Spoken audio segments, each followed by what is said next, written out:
কালরাত্রি স্টুডিওর বিশেষ উপস্থাপনা এই মুহূর্তে শুনুন বাংলা ভূতের ঘটনা। আজকে যিনি ঘটনাটি পাঠিয়েছেন, এই ঘটনাটি তার সাথে ঘটেছে। কলকাতা আজ শুধু প্রাণবন্ত শহর না, এর পিছনে লুকিয়ে আছে কিছু ভুতুরে, কিছু অদ্ভুতুরে, কিছু অলৌকিক ঘটনার সম্ভার।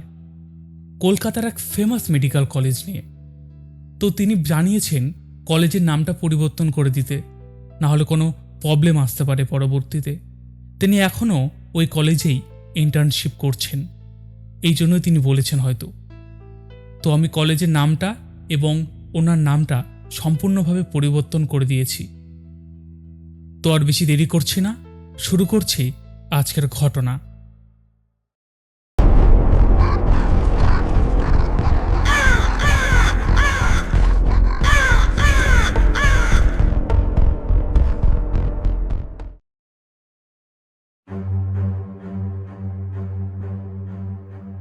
যত দিন যাচ্ছে তত মনে হচ্ছে কলকাতা শুধু ব্যস্তই শহর না, ওখানে লুকিয়ে আছে কিছু রহস্য, কিছু ঘটনা যেগুলো আমাদের বিশ্বাসের বাইরে।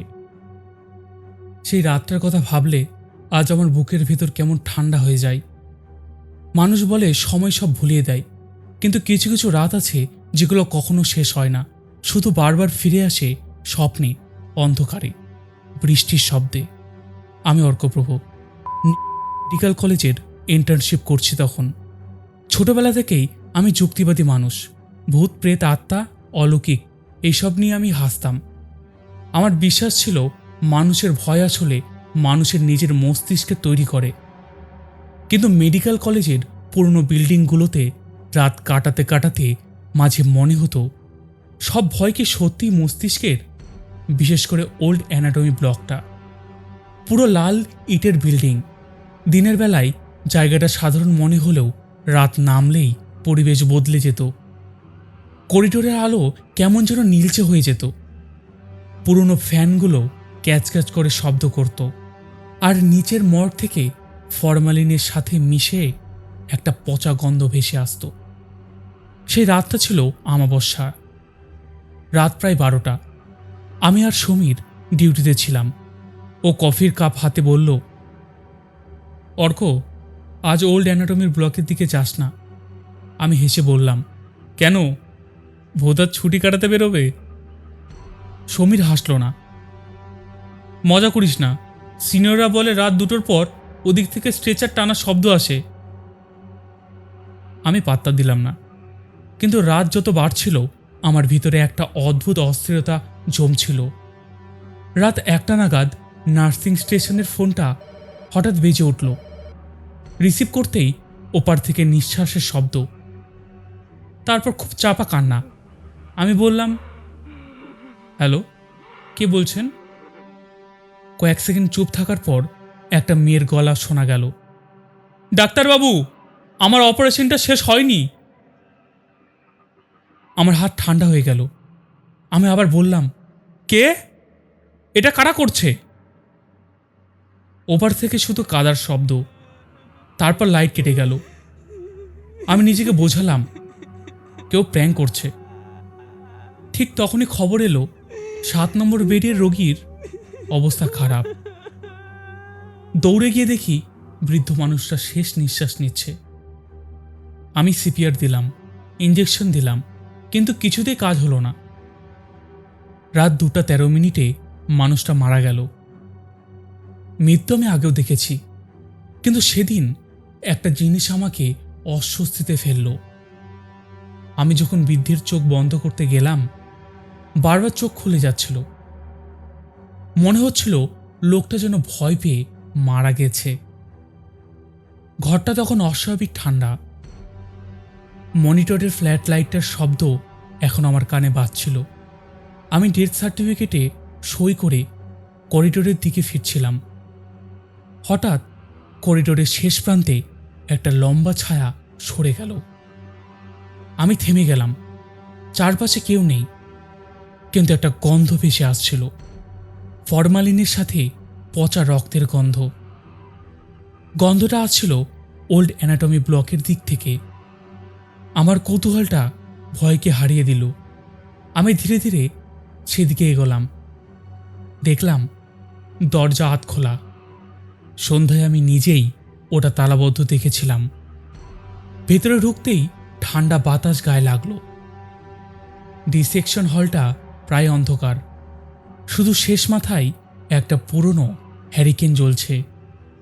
স্টিলের টেবিলের ওপর সাদা কাপড়ে ঢাকা কয়েকটা দেহ পড়ে আছে। ঘরের ভেতর এমন নিস্তব্ধতা যেন কেউ নিঃশ্বাসও নিচ্ছে না। আমি এগোতে লাগলাম। ঠিক তখনই দেখলাম একটা টেবিলের ওপরে রাখা কাপড়টা ধীরে ধীরে নড়ছে। আমার বুক ধকধক করে উঠল। আমি ফিসফিস করে বললাম, কে? ওখানে কে? ঠিক তখনই পিছনের দরজাটা প্রচণ্ড শব্দ করে বন্ধ হয়ে গেল।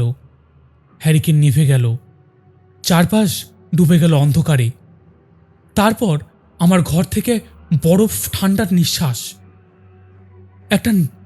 একটা নারী কণ্ঠ ফিসফিস করে বলল, আমাকে এভাবে ফেলে গেলে ডাক্তারবাবু? আমি নড়তে পারছি না। অন্ধকারের মধ্যে মেঝের ওপর কিছু একটা খসড়ে এগিয়ে আসছিল। মোবাইলের আলো জ্বালাতেই আমি ওটাকে দেখলাম। একটা মেয়ে। তার হাসপাতালের গাউন ছিঁড়ে গেছে। বুক থেকে পেট পর্যন্ত কাটা দাগ। ওখান থেকে কালচে রক্ত ঝরছে। সবচেয়ে ভয়ঙ্কর ছিল তার মুখ। চোখের জায়গাটা শুধু দুটো কালো গর্ত। সে হামাগুড়ি দিয়ে আমার সামনে এসে থামল। তারপর শুধু আস্তে বলল, দেখো, আমার ভেতরটা এখনো ফাঁকা। আমার মাথা ঝাপসা হয়ে গেল। জ্ঞান ফেরে পরদিন সকালে। আমি ইমার্জেন্সি ওয়ার্ডে শুয়েছিলাম। সমীর বলল, আমাকে ওল্ড অ্যানাটমি ব্লকের ভেতরে অজ্ঞান অবস্থায় পাওয়া গেছে। কিন্তু সবচেয়ে অদ্ভুত জিনিসটা ছিল আমার হাতে। কবজিতে 4টে কালো আঙ্গুলের দাগ। সেগুলো যেন চামড়ার নিচে ঢুকে গেছে। দুদিন আমি কিছুই বলিনি, কিন্তু সেই কণ্ঠস্বর মাথা থেকে যাচ্ছিল না। শেষ পর্যন্ত আমি লাইব্রেরির পুরনো রেকর্ড রুমে গেলাম। ঘন্টার পর ঘন্টা খুঁজে একটা ফাইল পেলাম। অ্যানাটমি ব্লক দুর্ঘটনা 1985। ফাইলের ভেতর একটা মেয়ের ছবি, সুলতা মিত্র। ছবিটা দেখে আমার বুক ঠান্ডা হয়ে গেল। ওই একই মুখ।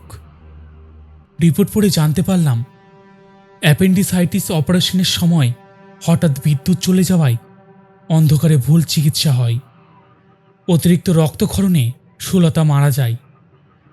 কিন্তু সবচেয়ে ভয়ঙ্কর তথ্য ছিল অন্য জায়গায়। মৃত্যুর পর তার শরীরের কিছু অংশ গবেষণার জন্য সংরক্ষণ করা হয়েছিল। তারপর থেকেই অ্যানাটমি ব্লক নিয়ে অদ্ভুত ঘটনা শুরু হয়। ফাইলটা বন্ধ করার সময় আমার হাত কাঁপছিল। ঠিক তখনই একটা পুরনো স্মৃতি মাথায় এলো, আমার বাবার। বাবা একসময় এই হাসপাতালের ছাত্র ছিলেন। সেদিন রাতে আমি বাবাকে ফোন করলাম। বাবা, সুলতা মিত্র নামে কাউকে চিনতে? ফোনের ওপারে দীর্ঘ নীরবতা। আমার বাবা শুধু নিচু গলায় বললেন, ওই অপারেশনে আমিও ছিলাম। আমার বুক কেঁপে উঠল। বাবা বললেন, লোডশেডিং হওয়ার পর আমি টর্চ ধরেছিলাম, কিন্তু হাত ফসকে টর্চটা পড়ে যায়। কয়েক সেকেন্ড অন্ধকার হয়েছিল, আর সেই ভুলেই মেয়েটা মারা যায়। বাবার গলায় অপরাধ বোধ ছিল। আমি বুঝলাম, সুলতা শুধু একটা আত্মা নয়, সেই অসম্পূর্ণ মৃত্যু। আর সেই অসম্পূর্ণতার সাথে জড়িয়ে আছে আমার পরিবার। সেই রাতেই আমি আবারও অ্যানাটমি ব্লকে ফিরলাম। ঘরটা আগের থেকেও ঠান্ডা। চারপাশে কাচের বয়ামগুলো কাঁপছিল। হঠাৎ ছাদের ওপর থেকে একটা ছায়া নামতে শুরু করলো। এবার সে আরো ভয়ঙ্কর। তার চোখে গর্ত থেকে কালো রক্ত গড়িয়ে পড়ছে। সে আমার সামনে এসে দাঁড়ালো।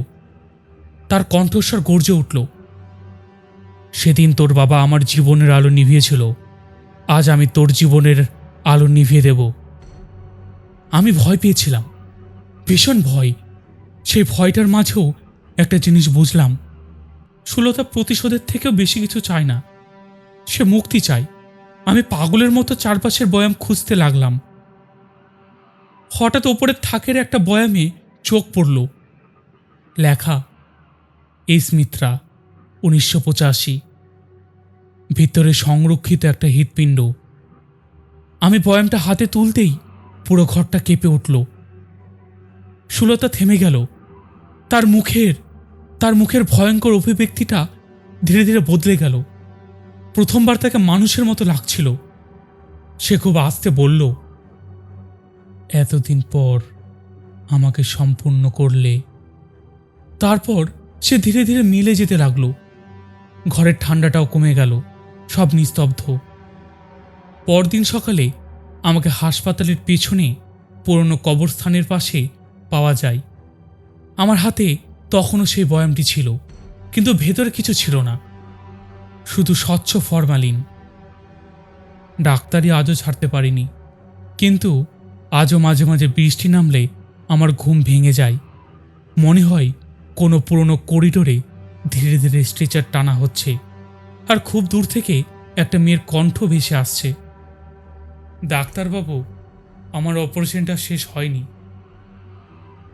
এই গিল্টি বোধটা আজ আমাকে ঘুমোতে দেয় না। এই গিল্টি বোধটার জন্যই আজ আমি সপ্তাহে একদিন ফ্রিতে চেক আপ করি গরিব দুঃখীদের, যাদের ফিস দেওয়ার মতো ক্ষমতা নেই। তো এই ছিল ঘটনা। তো তোমার কেমন লাগলো তুমি অবশ্যই জানিও, এবং নামগুলো কিন্তু পরিবর্তন করে দিও, না হলে কোনো অসুবিধা হতে পারে। একদম চিন্তা করবে না, নামগুলো আমি সম্পূর্ণ চেঞ্জ করে দিয়েছি। তো বন্ধুরা, এই ছিল ঘটনা। তো একদম দেরি করো না, তোমরা লাইক কমেন্ট শেয়ার করে দাও তাড়াতাড়ি।